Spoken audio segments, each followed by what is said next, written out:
And someone like Hillary Clinton, who would have represented or would have come in with, when she, at least when she was the 2-for-1 as Bill's wife, with healthcare as her big thing, you would think would be someone who was going to make a difference for women, and yet she didn't win a lot of popularity with her stand, did she, Mary? Well, I think she did. I mean, she had the majority of the women's vote, regrettably. I mean, I'll say that I think Hillary Clinton's campaign taught us a very important lesson. Karen has captured very well the Sarah Palin phenomenon that you can come from Wasilla, Alaska, and be, potential vice president. But I think we really learned the most from Hillary Clinton's campaign, and that is that we don't need to worry anymore about whether a woman is competent or a woman is qualified, or can a woman do the job? Clearly, even for those of us who didn't vote for Hillary Clinton, she was a very impressive candidate. And 65% of the American public said that here was a woman who was experienced enough, knowledgeable enough to hold the office of the President of the United States. So, I think we have really moved in the direction of saying that women are now competent enough to do the job. And that did not used to be the assumption. Is it the assumption in Australia, do you think? If you're to believe the polls that have come recently about people thinking about Julia Gillard being Prime Minister, I think there's no question about competency. And in some ways that's mirrored, I think, a changing public perception of girls being smart. Girls are smart, they can be ambitious and all these other kinds of things. So we ask, but I have to say, politics is not a meritocracy. Look at the politicians that we have. It's not necessarily about competency. And the thing that concerns me a little bit about the polls that say Julia Gillard would be just as good a Prime Minister, if not better than Kevin Rudd, is occasionally I wonder whether those polls measure people's desire to be seen to be somebody who thinks a woman is competent, rather than when they actually get there, will they vote for her? But I think you're right, we have definitely changed, and when you can look, as we do 30 years back, to the research we did 30 years ago, there is this kind of view that, yes, women are up to the task, they're smart, they're hardworking, they're all those other kinds of things. There is that, but isn't there also sort of what we've talked about as well then, is the media representation of women, whether it be Sarah Palin or Hillary or the First Ladies, Michelle Obama? Would we like to speak about that and how that affects feminism, or at least the way that we are then represented, or the way that different women are represented? Because it seems like in politics then women can be used even though they're not necessarily able to make the big changes that we need to be made.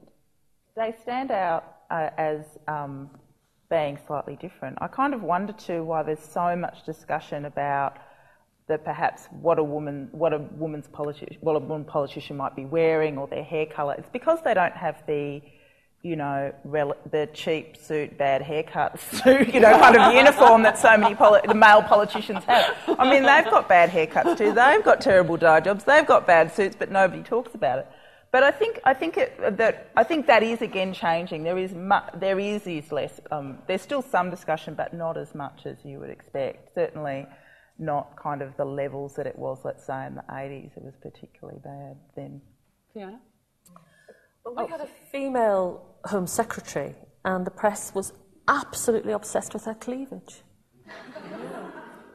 So, I mean, over the last sort of 10, 15 years, I mean, women have now actually been in just about every one of the kind of big offices of state, apart from Chancellor of the Exchequer, and I don't think we've had a Secretary of State for Defence yet. But we've had a Home Secretary, which we haven't had before. We've had a Foreign Secretary that we haven't had before.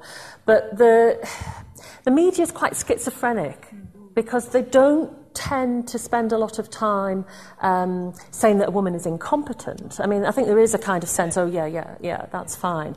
But there's still an inordinate amount of time spent on female politicians' appearances. And this Home Secretary also, she was one of her particular problems during the expenses scandal, which we might talk about a bit later, and how that's transformed UK politics, is that her husband had hired a pornographic movie and then charged it to her parliamentary expenses.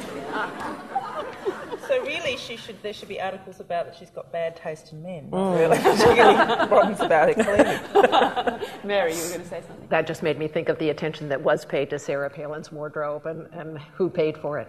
And many feminists in the United States thought that Sarah Palin got a raw deal, even when they were Obama supporters. And to some extent she did in the mainstream press. I mean, one prominent interviewer asked her what journals or what her reading material was to keep informed. And this people said, well, they didn't ask George Bush, what he read to keep informed. And that probably would have been a useful question, too. But I actually think the issue is not so much anymore the mainstream press. I think that the media environment has changed, and I think the problem is now the blogosphere. I mean, anything goes on a blog. And so, and it's contagious. So you can say, the nastiest, most unacceptable things on a blog and know that soon lots of people will be talking about it. And that it doesn't help men either, but I think women are particularly susceptible. I also think this kind of attention to what women look like, it's not just women in politics. It's another example of the gender divisioning in our society, and I think women use what they can and are used in ways that they can be. And so where you have this unequal power relations, women's beauty becomes almost a form of capital, or the way we dress becomes a form of capital that you can use as a resource in social situations. So until we, kind of de-gender that at every other level, it's not surprising that it emerges in political analysis and political critique, that when we see a woman, we think about what she's wearing. We do that when we go into the shop with the retail assistant. We see a woman and read her as somebody who dresses in a particular way and carries themselves in a particular way. So do we accept that and then just move on and not worry about the fact that those things will be concentrated on, and certainly not worry in terms of feminism, what that's saying about it? We dress better. So we can't be attacked. Mary, can I ask you about, you look specifically at areas like the military and like the church when it comes to feminism. What you all might like to comment on is that the 70s, that original, or the second wave, if you call it that, there seemed to be a sort of united front of women moving forward. Now, maybe that's a child's perception, of course, and what you had in the media, whereas now it seems that there are areas where women are doing their own particular work in their own particular area, because the united front is I don't know whether it's divide and conquer or whether they just have to work specifically. Is that what are they, obviously they're making gains, they're being made in different ways? Well, I mean, there may be some disadvantages to working in one's home terrain, but I think on the whole, many problems are local problems. So if you're a woman in the military, I mean, right now, women's reality in the military far outstretches the possibilities that the rules provide for. So there's a rule against women being co-located in ground combat. Well, women medics are there all over the place, even though the rules prohibit it. If you care about being recognized for the risk that you're taking, you have to fight that at the local level. So, I do think that it's really one of the great strengths of feminism in the United States, to be able to take up the issues that affect you where you work, where you live, and organize with other women around those issues. But, would it be good for women in the United States to have paid parental leave? And that has to be a federal legislation, a federal policy. Without a federal policy, you can't make progress at the local level. Mm-hmm. So there are pros and there are cons. Mm. So what you're saying is, in that case, women are there, they're doing something not supposed to be there, but they're doing their job and doing it. What's going to bring about the actual change at the institutional level? I think two things. One is need. I mean, if the institution needs women's votes, or if the institution needs women in combat, the institution will change. I mean, don't ask, don't tell is now changing in the United States. Why? Because we need manpower. We need every person we can get. So some of it is institutional imperative, but some of it is women's pressure. It's very difficult if you're a priest in the parish, and you're looking at women who are very politicized, very active, and you're seeing them Sunday after Sunday. There may not be a need to change your view or to change the way you talk, But it's very hard to look women in the face and continue to say some of the things that have traditionally been said. Those nuns are scary, is that what you're trying to say? Really? No. We all know that. I was brought up a Catholic. Those nuns can be formidable. Yeah. Rebecca, what about you're seen as the Gen Y expert in many areas? You can write one book in Australia and be an expert. It's appalling, really. We can talk about that, but anyway. I guess one of the I'll trot out one of the other cliches is that the Gen Y girls aren't interested in being called feminists. That they see feminism as something that has worked against them. The accusation amongst some women who came to leadership positions during the 70s in the second wave that their daughters and granddaughters aren't feminists. I would often say to them, well, don't assume everybody in your generation was a feminist either. It's not over. Let's not get a bit too nostalgic. I know you smoked a lot of pot then, but really, honestly, let's focus on the real memory that perhaps not everybody was marching in the streets. But I suppose the second thing I'd say is that when you actually talk to young women, they may not necessarily attach the label feminist to them. And let's be clear that there are still young women who are comfortable with that label. But all of those kind of central tenets, broadly, of feminism, they try and live their life about that. And they're also kind of aware, and especially as they get older, of gender inequality. So they're not at that level of, oh, women are equal now and it's all fine. They're highly aware, they're highly educated, and generally when you do talk to those that are politically active, they tend to centre their feminist activism within a broader politics of, let's say, globalisation or concern about what's happening in the developing world. And that's a really good thing, to place feminism within a broader, well, not so much broader, but a political context that isn't just about gender. Mm-hmm. So I don't really subscribe to that view that young women are all wanting to be Playboy bunnies and, bounce around the stage and, feminism doesn't matter anymore. No. And there's actually some data to support that for the U.S. as well. So there's a CBS New York Times poll that was done in 2005, so this is after the second election of George W. Bush. And women and men were asked about the impact of the women's movement on their life chances, and has it made things better? And there were supermajorities of agreement that yes, it has made life better for women, and that was consistent across all age groups, with the exception of women over the age of 65. Who may have been actually articulating the reality for them that it came too late. But among young women, high appreciation for the impact of the women's movement on their life chances. And then there was a question about whether or not you identified yourself as a feminist. And only 25% of women responding to that agreed that, yes, they did identify themselves as feminists. But when the question was changed to the following with a preceding sentence, something like, most people think of feminism as meaning political, economic, and social opportunities and equality for women. Would you consider yourself a feminist? And then supermajority, 69% of women responding yes. And so I think that does reflect, in fact, fairly strong appreciation and an understanding, and again, among sort of all generations of women, that feminism has had a positive impact. So what they're rejecting is not the term feminist, is the term feminist as defined by the media as some hysterical, unshaved, male-hating, crazy person who wants to put their child in like a Politburo-run childcare 24 hours a day. I mean, really. And why would you not reject that? Yeah. Fiona, what about in the UK? Oh, sorry, were you Yeah, no. Yes. I haven't seen any studies about that, so a lot of what I would say would be anecdotal, really. I think feminism has always punched above its weight in the sense of there's a lot of feminist ideas now out there in the water almost, but it's still a very common refrain to say I'm not a feminist. But I did some research with, and it was with female politicians at the local level in the 1990s. And I asked two questions. I asked one question about equal opportunities, and I asked, oh no, it wasn't equal opportunities. I asked one question about feminism and one question about the women's movement. And only about 25% or so would say that they were feminist, but nearly all of them felt they were part of the women's movement.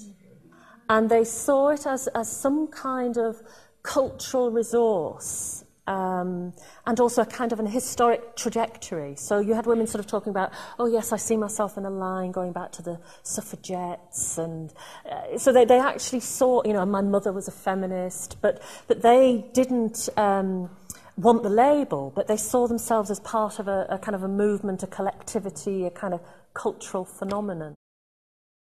I just want to ask a question, and I'm repeating the statistics from memory, so if I'm slightly wrong, don't all leap on me at once. But as I understand it, Australia is number one in the OECD for girls' participation and achievement in education, which is pretty amazing. But when we go to the workplace, they're 50th.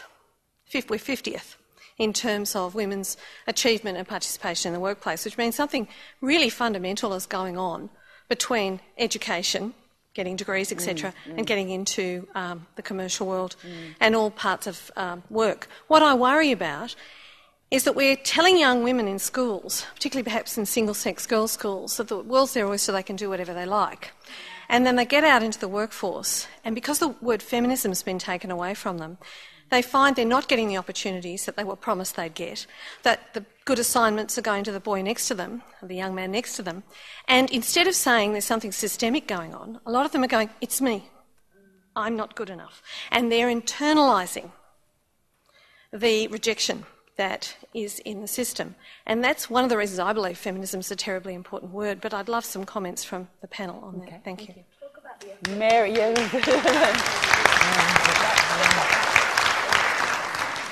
Mary, we'll give that to you because we talked about it. It was very interesting before we came on. I think it's such a serious point.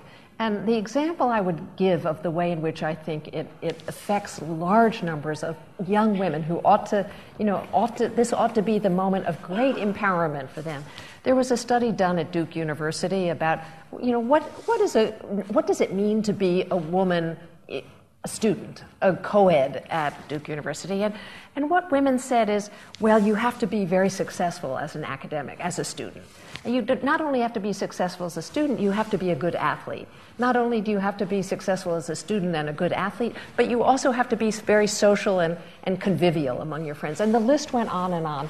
And one person who was interviewed about this said at the very end of this long list, she said, and you have to be effortlessly perfect. And when I talk about that to my students, that everybody's head nods. And so, I think you're exactly right, that people have individualized their aspirations, their competencies.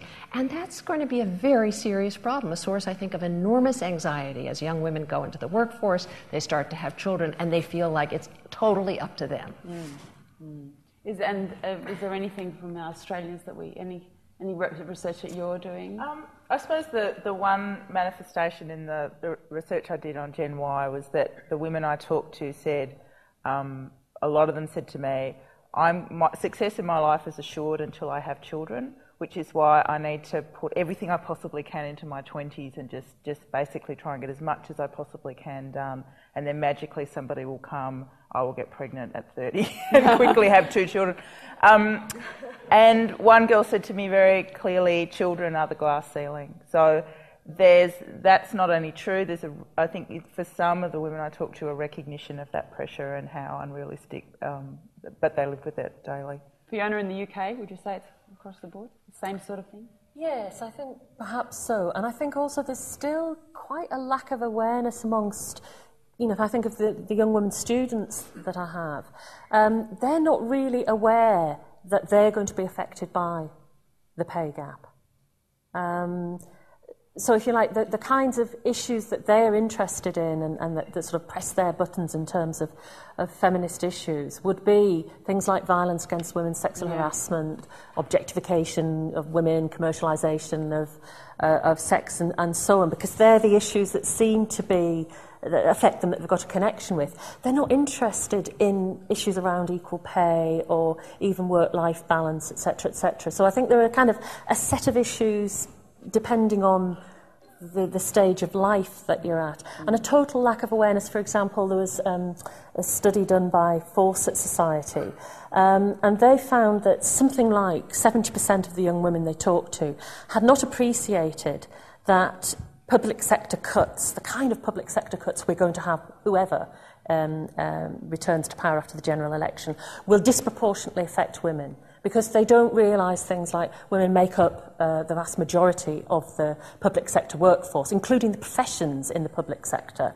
And they don't quite realise that because women still do the majority of caring, they're also going to be affected as service users. So there is, I think, still a case in which, I don't know, I remember when I was 18, and that was just after the Equal Pay Act, I thought it was solved. I thought, oh no, we've got equality. And I think there's still that kind of sense at some level nowadays.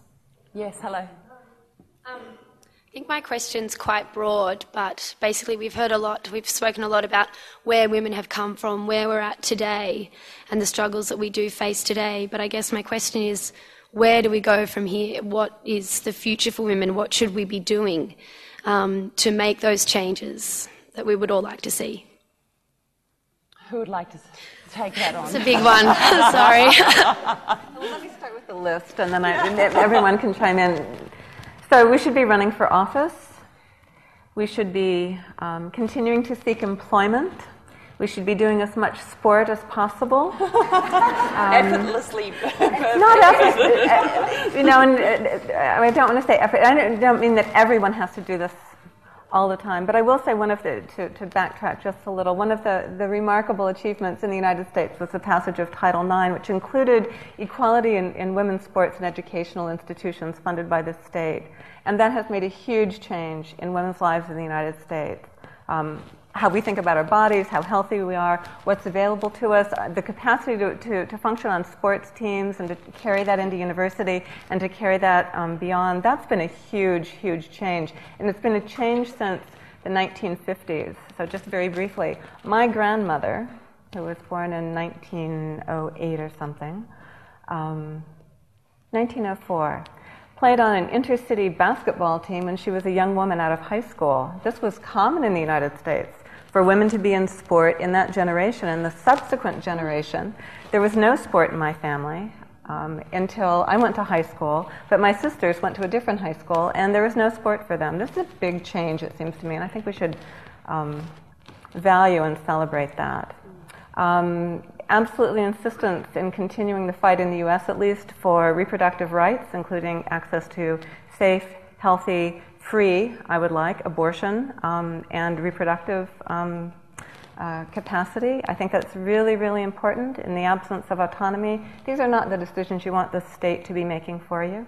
I fear a looming battle in the states on this one, heralded by Gonzalez versus Carhart and Gonzalez versus Planned Parenthood, a recent Supreme Court case in which Anthony Kennedy, writing for the very bare majority, said that he had been troubled by women who had regretted having abortions, and that the decision in this case restricting access to a particular medical procedure was basically necessary because women couldn't be trusted to make decisions that they wouldn't later regret.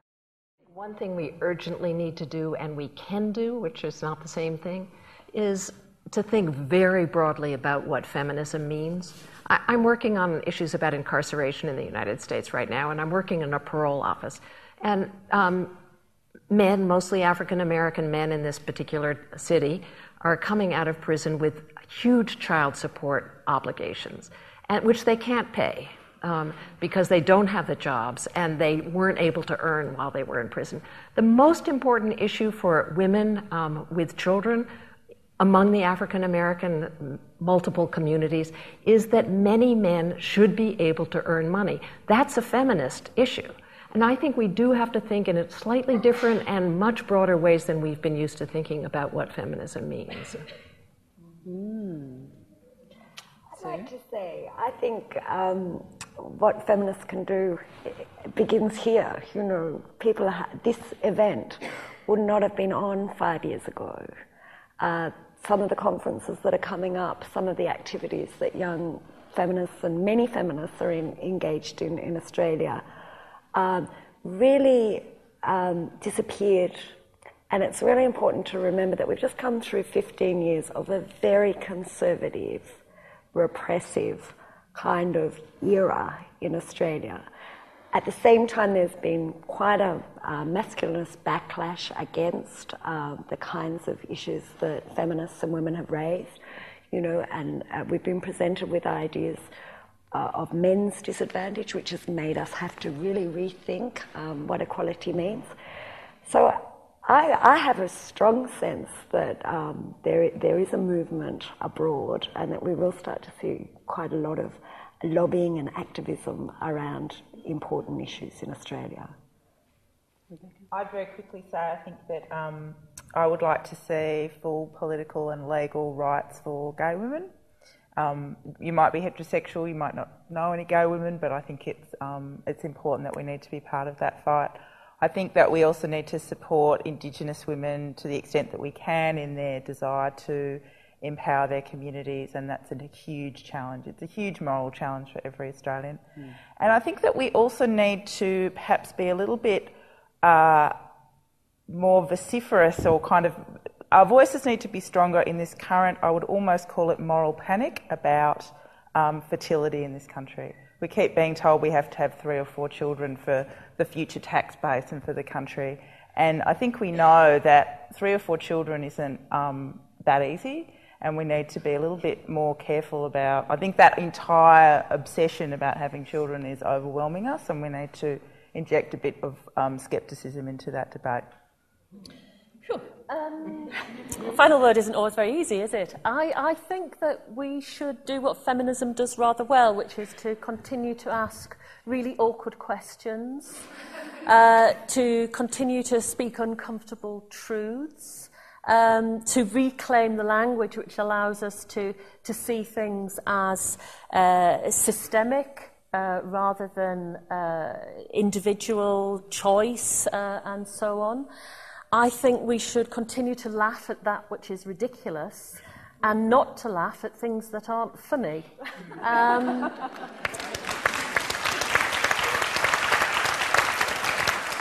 And finally, I think that the message should get out that there are very many more creative ways to be a bad girl than dancing around in your underwear.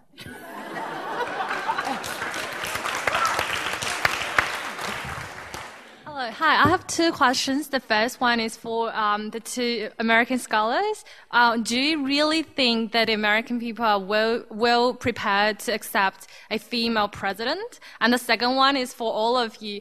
Do you think the countries like Islamic states, they are prepared to have a sort of women president or prime minister or women leader?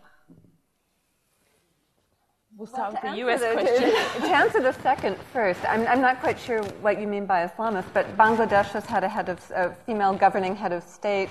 Pakistan has, and actually 2 in Bangladesh. Pakistan has had, Turkey has had a female prime minister, so they're well ahead of the U.S.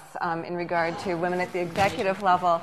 The poll data has shown for the last 15, 20 years, 80 to 90% willing to support a woman for president, indicating lack of prejudice. And I do think we're ready. So let me just give my little rap about this, which Mary encouraged me to do. So I believe that George W. Bush did a favor, actually, to competition at the national level for women, and I call it losing the masculine advantage.